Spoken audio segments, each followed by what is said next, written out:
মেয়েদের পেশাবের পরে পানি ব্যবহার করার পরে মোছার জন্য আলাদা কাপড় ব্যবহার করা জরুরি কিনা? যে জামা কাপড় পরে সহবাস করা হয় সেই জামা কাপড় কি নাপাক হয়ে যাবে, অর্থাৎ যেটা পরে সেটা পরে নামাজ পড়া যাবে কিনা? দুই হাতের উপর সিজদা করলে সিজদা আদায় হবে কিনা? নামাজের সিজদা অবস্থায় যদি পা উঠে যায় তাহলে নামাজের কোনো সমস্যা হবে কিনা? শার্টের হাতা এবং প্যান্ট কি গুছিয়ে রেখে সালাত পড়া যাবে? কোরবানির সাথে সন্তানের আকিকা দেওয়া জায়েজ হবে কিনা?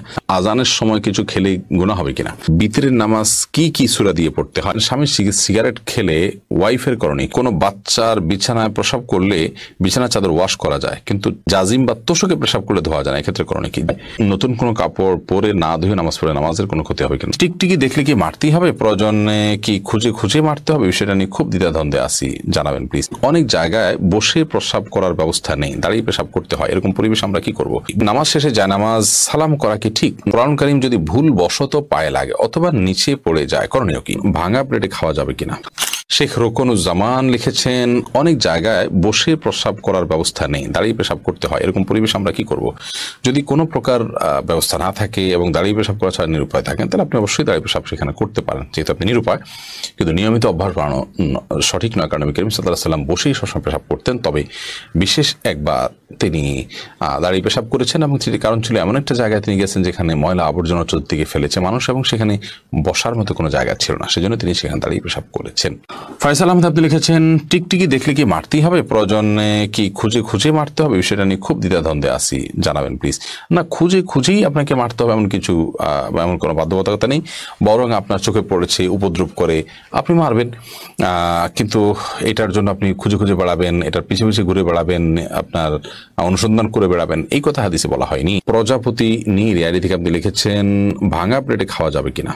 ভাঙা প্লেটে খাওয়া যাবে, কোনো অসুবিধা নেই। ভাঙা আয়নায় মাথা চেহারা দেখা যাবে, সেটাতে কোনো অসুবিধা নেই। আমরা অনেকে মনে করি ভাঙা প্লেটে খাওয়া যাবে না, ভাঙা আয়নায় চেহারা দেখা যাবে না, এটা নিছকই আমাদের সামাজিক কুসংস্কার। ভাঙা প্লেটে ভাঙা অংশে জীবাণু থাকতে পারে, সেজন্য আপনি ওইটাতে খেলে অস্বাস্থ্যকর হতে পারে, সেটা তো আপনার একান্ত স্বাস্থ্যগত বিষয়, বাট সেটাও তো নিশ্চিত নয়। বিধায় ভাঙা প্লেটে খেলে যে গুনাহ হয়ে যাবে বা নাজায়েজ হবে এটা সেরকম নয়, এবং ভাঙা আয়নায় চেহারা দেখলে কোনো অসুবিধা হবে না। নাহিদ ইসলাম আপনি লিখেছেন, নামাজ শেষে জায়নামাজ সালাম করা কি ঠিক? না, জায়নামাজ সালাম করার কিছু নেই, সালাম করতে হবে মানুষকে। ডানে বামে সালাম দিচ্ছেন, এরপর কোনো সালাম নাই। এরপরে কোনো কারোর সাথে আপনার হঠাৎ সাক্ষাৎ হয়েছে, সেই জায়গা থেকে আপনি সালাম দিতে পারেন, কিন্তু জায়নামাজকে সালাম দেয়া এটি কোরআন সুন্নাহর কোনো নির্দেশনা নয়। এটি যদি সালাতের অংশ মনে করে কেউ, সালাত পরবর্তী করণীয় মনে করেন কেউ শরিয়া দৃষ্টিকোণ থেকে, ইসলামের দৃষ্টিকোণ থেকে, তাহলে সেটি বরং বিদআতে পর্যবেসিত হবে। ইসলামের নামে মন গড়া কোনো কিছু করলে সওয়াব হয় না, বরং আরো বিপরীতে গুনাহ হয়।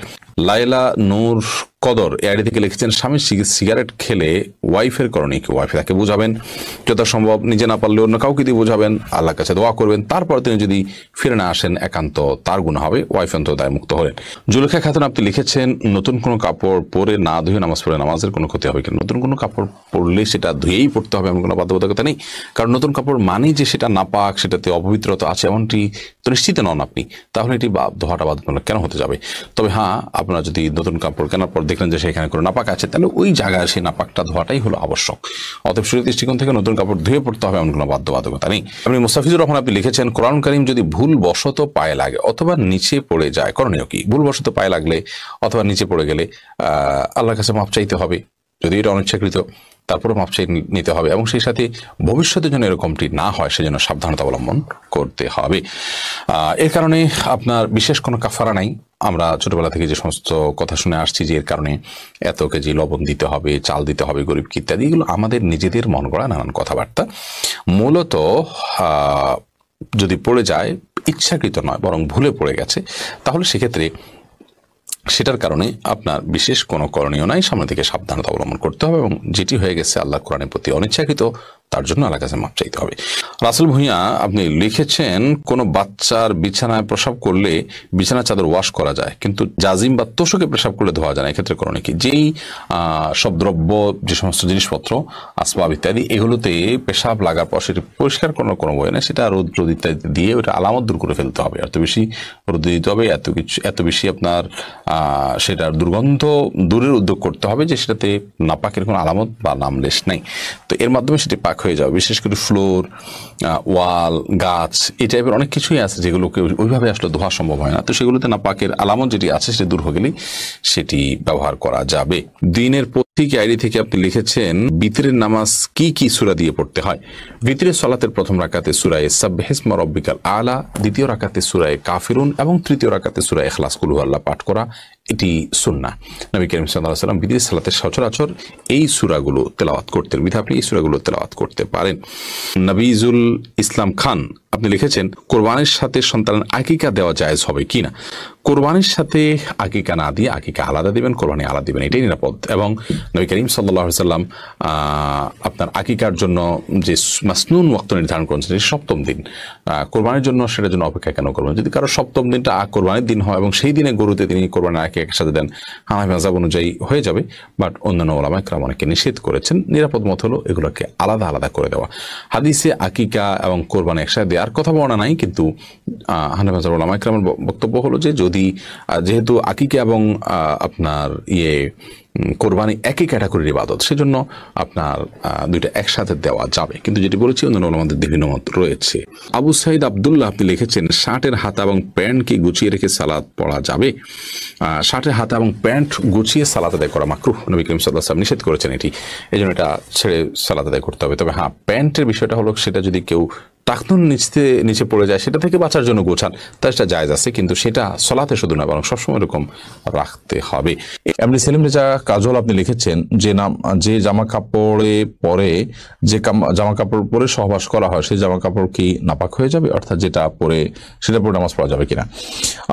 যা কাপড় চোপড় পরে সহবাস করলেই সেটা নাপাক হয়ে যাবে না। যদি সেখানে নাপাক লাগে তাহলে সেক্ষেত্রে সেটা নাপাক হবে, আর যদি নাপাক না লাগে তাহলে সেটা নাপাক হবে না।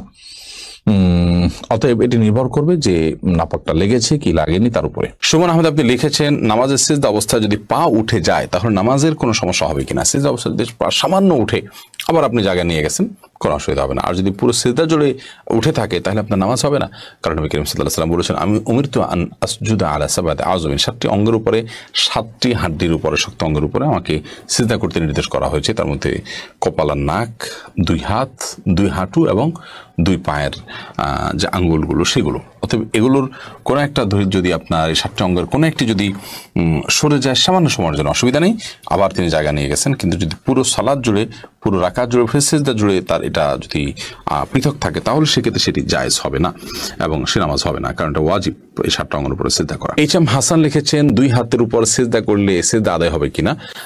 সিজদা করবেন আপনি জমিনে, হাতের উপরে সিজদা করবেন না। যদি কোনো কারণে হাতের উপরে কেউ সিজদা করেন, হয়তো জমিন তার জন্য উপযোগী না বা জমিনে করার কোনো ব্যবস্থা নেই, আদায় হয়ে যাবে তার সালাত।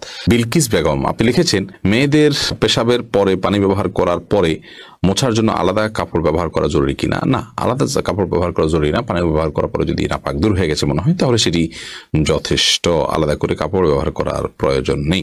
রাইসানি আপনি লিখেছেন আজানের সময় কিছু খেলে গুনাহ হবে কিনা। আজানের সময় কোনো কিছু খেলে কোনো গুনাহ হবে না। আমরা অনেকে মনে করি আজানের সময় কিছু খাওয়া বা পান করা যাবে না, এটা করা যাবে না, ওটা করা যাবে না। আপনি যে কোনো কাজ করতে পারেন, টয়লেটে থাকলে আপনি টয়লেটে কাজও সারতে পারেন। তবে আপনি যখন টয়লেটে নাই, পবিত্র জায়গায় আছেন বা স্বাভাবিক অবস্থা আছেন, তখন আপনি আজান শুনলে আজানের জবাব দেওয়ার চেষ্টা করবেন। এটা হলো মূল কথা। খেতে গেলে খাওয়ার ফাঁকে ফাঁকে আপনি আজানের জবাব দেওয়ার চেষ্টা করবেন, কিন্তু আজান হলে কিছু খেতে পারবেন না এমন কোনো কথা নেই। এখানে বিষয় হলো জবাব দেওয়ার চেষ্টা করবেন যদি আপনি পবিত্র জায়গায় থাকেন।